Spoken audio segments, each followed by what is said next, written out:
Z Group, Communication by Image. Ben ritrovati, una nuova puntata di Cronache Trevigiane. Come vedete, tanti commensali, una grandissima tavolata. Siamo alla Gran Tavolata 2010. Con noi il padrone di casa, perché oggi li accoglie tutti i cittadini trevigiani e non il presidente della provincia di Treviso, Leonardo Muraro, in una veste un po' insolita, no? Perché la provincia si è trasformata in un enorme ristorante oggi.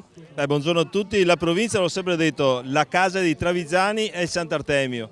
Abbiamo voluto organizzare assieme a Treviso Viva questa organizzazione per 2 Guinness di primati, la tovaglia al mondo più lunga, 1700 metri complessivamente, ma ci sono 1550 metri di tavoli, più la bottiglia di grappa più capiente al mondo, 137 litri di grappa. Una grande manifestazione dove tutto il devoluto andrà in beneficenza, ricordiamolo, bisogna sottolinearlo questo. Tutta l'organizzazione logistica, che ha visto anche un grande impegno da parte dell'amministrazione provinciale e dei nostri dipendenti, che ringrazio tutti, il devoluto di tutta questa, il raccolto di tutta questa manifestazione andrà in beneficenza all'associazione no profit LADVAR, la quale ovviamente, come sappiamo bene, opera per i malati terminali ed è un'associazione che fa volontariato. Per cui un grande bene, una grande giornata e mi auguro vada tutto bene. Ricordiamo anche 2 numeri, ci sono circa 12.000 bicchieri, abbiamo 12.000 posate, più abbiamo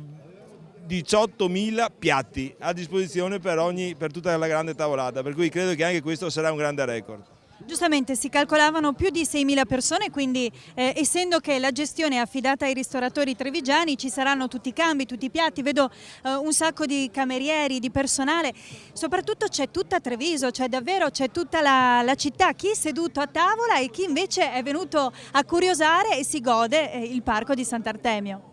Grazie a tutti quanti, appunto, gli amici che sono qua per questa nostra grande manifestazione e l'augurio che vada tutto bene, ma soprattutto quello che mi preme evidenziare ancora una volta, 17 ristoratori, decine, 350 anche delle scuole alberghiere qui presenti che ringrazio, e il ricavato di tutto andrà in beneficenza. E allora noi continuiamo, io ringrazio il presidente della provincia, noi continuiamo a goderci insieme questo Guinness, il Guinness di Treviso, dei trevigiani. Lascio la linea a Luca Pinzi, prima però qualche servizio di cronache trevigiane. Casatella Trevigiana DOP, un simbolo di prima grandezza per la marca. Un prodotto di qualità che affonda le sue radici in una tradizione secolare tipica del trevigiano. Per garantire l'eccellenza assoluta della casatella, il Consorzio si è dotato di un disciplinare ferreo, rispettato da tutti i produttori. Ce ne parla il presidente del Consorzio per la tutela del formaggio Casatella Trevigiana DOP, Lorenzo Bruniera. I produttori hanno un disciplinare molto ferreo. I produttori che producono questo prodotto devono rispettare dei requisiti che addirittura anche i foraggi devono essere prodotti nel nostro territorio, non soltanto che trasformata nel nostro territorio dai nostri trasformatori. Parliamo di economia, ecco le considerazioni del presidente. Non siamo riusciti quest'anno, con la crisi che c'è in atto, di riuscire a riconoscere qualcosa di più ai nostri produttori. Però i nostri produttori sono consapevoli di una cosa, che è importante avere prodotti del territorio, farli conoscere questa bontà, perché prima o dopo il premio verrà. La crisi però non è finita. Sappiamo tutti che la crisi è qualcosa che continua, però questo prodotto può vedere della luce maggiore. Abbiamo delle iniziative tantissime con ristoratori, col territorio, con le fiere, per far conoscere questo prodotto. Credo che questo sia importante sia per i produttori che anche per il trasformatore. Casatella Trevigiana DOP, fresca tradizione, un formaggio made in Treviso al 100%, espressione diretta del nostro territorio. Un punto di riferimento per chi vuole mangiare tipico e sano, e il presidente garantisce che quando uno lo assaggia se ne innamora e continua a chiedere questo prodotto e consumare questo prodotto, che poi è anche leggero.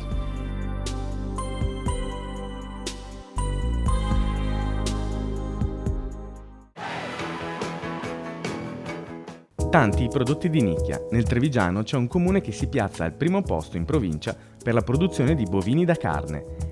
Si tratta di paese che in questi mesi è al centro di un importante progetto di riscoperta e valorizzazione dei prodotti tipici, locali e di particolare qualità.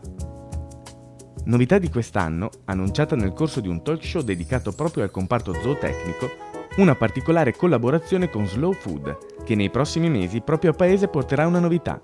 Ce la svela il sindaco Francisco Pietrobon. La cosa più interessante è che da quest'anno, da quest'estate, la sede provinciale del Slow Food si trasferirà a Paese. Noi ci siamo sempre impegnati sotto questo versante, tutte le passate amministrazioni hanno fatto questo e noi vogliamo incentivare. La rassegna di Paese tra i fiori e i sapori è la 15ª edizione, abbiamo voluto aggiungere qualcosa di importante ai prodotti locali, vogliamo evidenziare la presenza della carne rossa di Paese, un prodotto che ci mette ai vertici della provincia, e Slow Food credo ci voglia dare un aiuto importante. Per la manifestazione di San Martino di novembre Slow Food ci ha promesso qualcosa di strepitoso e noi ci contiamo molto. Mossi da curiosità abbiamo chiesto a Renato Peron, fiduciario di Slow Food, quali novità bollono in pentola sui fornelli della provinciale Slow Food. A San Martino l'idea è di trasferire a Paese la festa degli orti.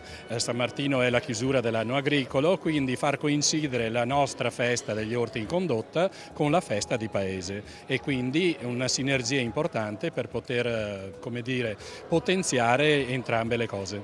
E se nella dieta mediterranea frutta e verdura sono fondamentali, abbiamo chiesto a Francesco Francini Pesenti, nutrizionista, quale sia il ruolo della carne nella nostra dieta.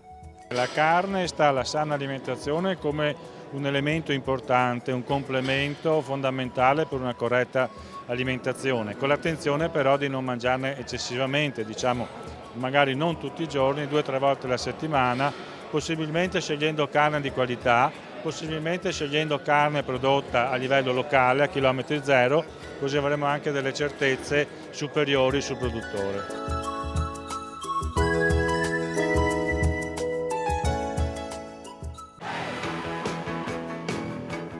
E rientriamo in questo studio ideale, grazie Gloria della linea, per continuare questa cavalcata del doppio Guinness in provincia di Treviso al Sant'Artemio, e abbiamo qui Don Fernando. Buona giornata. Allora un Guinness che vogliamo raggiungere per una tovaglia che vuole essere lunga quanto? La tovaglia è lunga 1700 metri. Adesso abbiamo il giudice che sta controllando e speriamo di raggiungere questo Guinness. E nel corso della trasmissione scopriremo allora se ci sono le possibilità, ma diciamo che il Guinness c'è già stato, perché qui seduti c'erano i trevigiani che volevate, i veneti che volevate, 6.000 persone che stanno degustando i piatti di quanti ristoranti?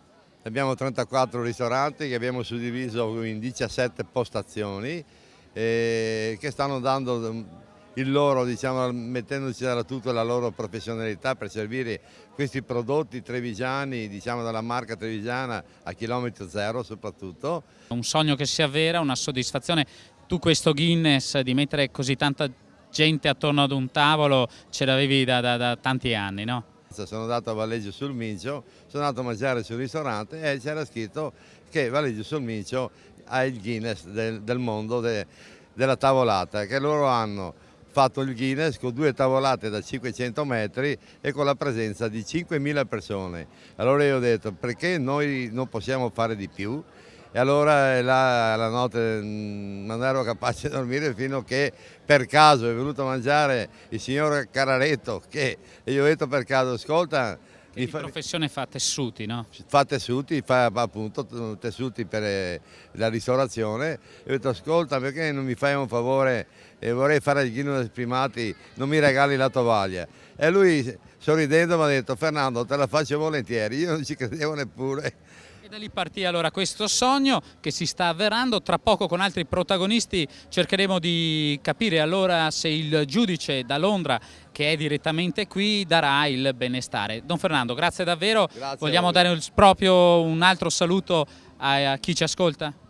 Beh, un saluto lo devo dare a tutti quanti i trevigiani che sono venuti qua, un augurio a tutti, è veramente un augurio a tutti e grazie. E anche ai tanti veneti che sono venuti da fuori provincia. Noi ci fermiamo qui, linea Gloria Tessarolo, e tra poco allora scopriremo se i 2 Guinness sono stati raggiunti.